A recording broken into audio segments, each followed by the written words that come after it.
The Buffalo Bills are walking into Week 6 with one clear objective: get to 5 wins before the bye and do it in style on Monday Night Football.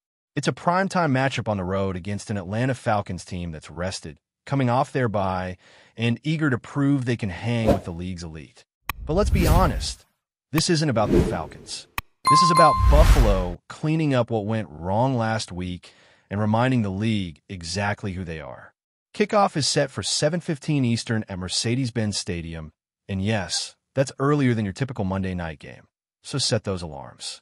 This will actually be Josh Allen's first regular season appearance in this particular stadium, checking off another venue on his list.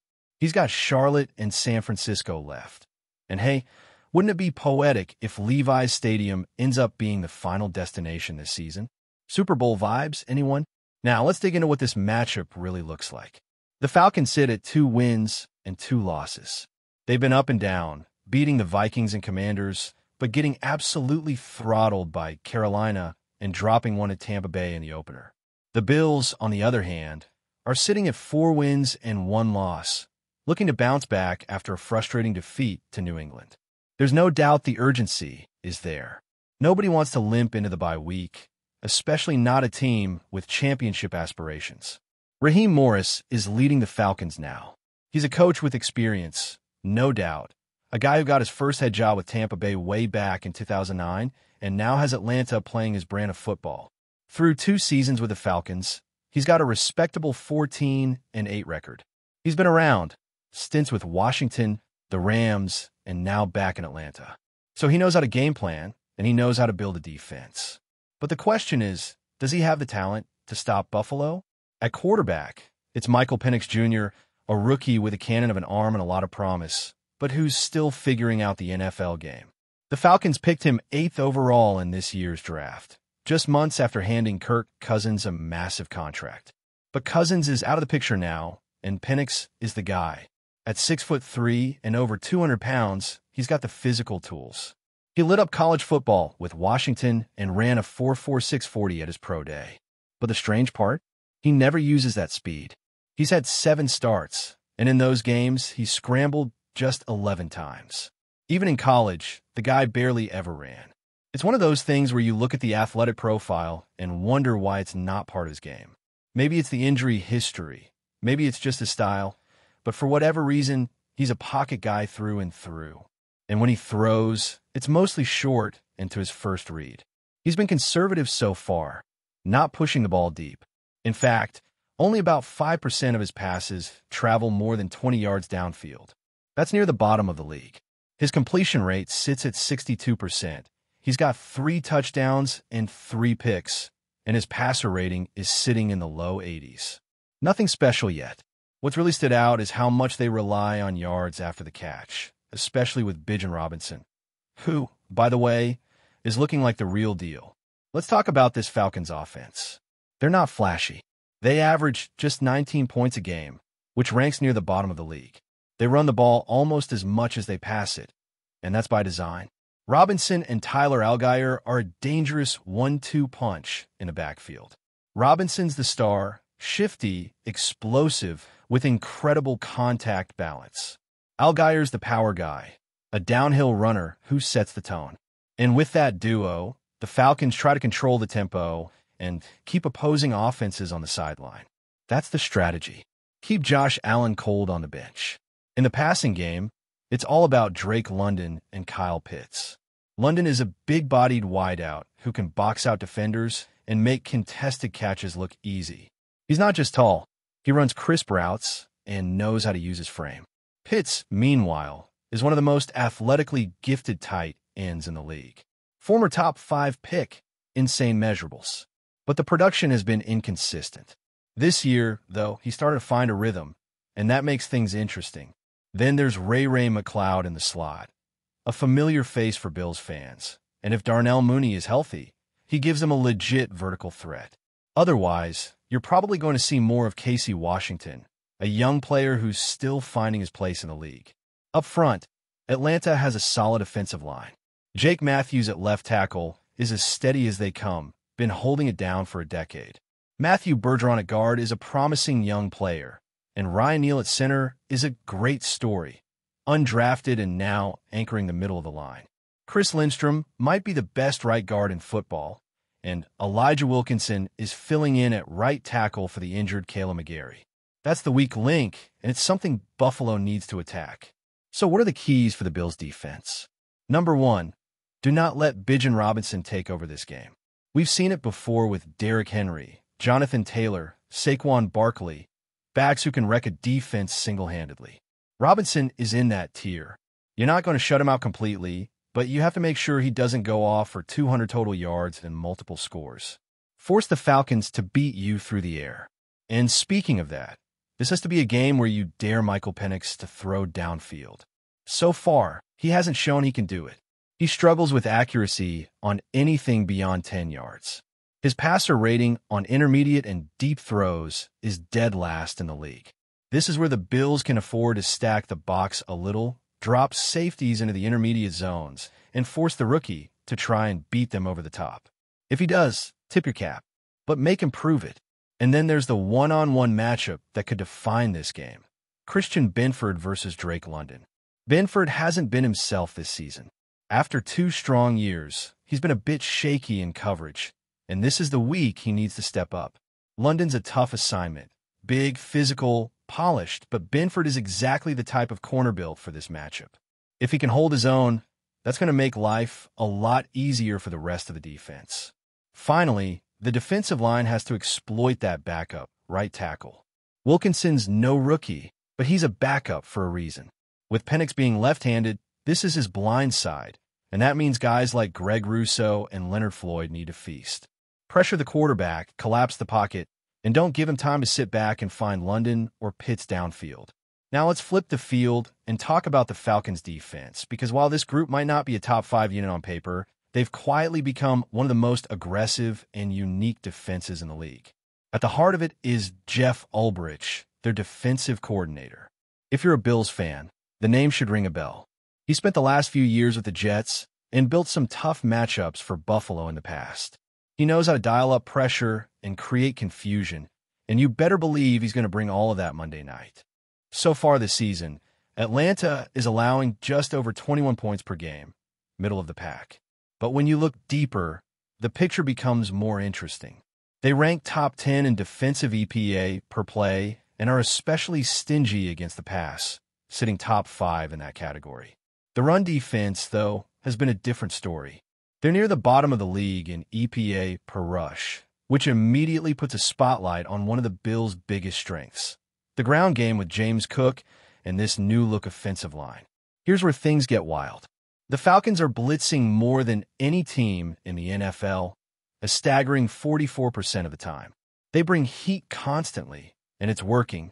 They're 7th in pressure rate, meaning they're not just sending extra guys for fun, they're getting home. But there's an important caveat here. Look at the quarterbacks they've faced. J.J. McCarthy making his second career start. Bryce Young still learning the ropes. A depleted Washington offense led by Marcus Mariota, and then a banged-up Buccaneers squad in Week 1.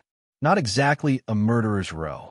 So the question is, do they really trust this blitz-heavy identity, or were they just taking advantage of weak competition?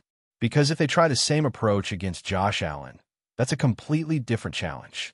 Let's be real. Allen has made a career out of torching the blitz. He's currently 7th in EPA per dropback when blitzed, and even more impressive, he's only pressured on 27% of those blitzes. That's the 3rd lowest rate in the league. It speaks to how well this offensive line is communicating and how quickly Allen is getting the ball out. So if the Falcons want to play that aggressive style, they better be prepared for the consequences, because this isn't a rookie or a backup. It's a quarterback who can turn one mistake into 6 points in a heartbeat. From a coverage standpoint, the Falcons lean heavily on single high looks. They run a lot of cover 3, some cover 1, and a bit of cover 4, but the theme is consistent. They don't split the safeties much. That's important because it gives the Bills a blueprint. You know what you're going to get. It's not going to be a defense disguising too much post-snap. They're aggressive, but they're also predictable in their shells. That opens the door for Buffalo's seam routes, play-action concepts, and quick mesh plays to get receivers like Khalil Shakir and Dalton Kincaid working in the soft spots of the zone. Now, let's talk about their personnel. Up front, their best player is David Onyemata, a veteran defensive tackle who does a little bit of everything. He's strong against the run and can push the pocket, but he's not exactly a game wrecker. Around him, there's a rotation of younger players. Long arms, heavy hands, high motors, but still developing. Guys like Zach Harrison and Rook Ororo bring athleticism, but aren't yet consistent threats. On the edge, they've got former Bills pass rusher Leonard Floyd, who we know can still get to the quarterback, and then a trio of young, twitchy guys they've drafted recently. These are lighter edge players, under 250 pounds, but they bring speed and bend. The Falcons are clearly going for a NASCAR package kind of feel, trying to get as much juice off the edge as possible. What's interesting is how small this front seven is.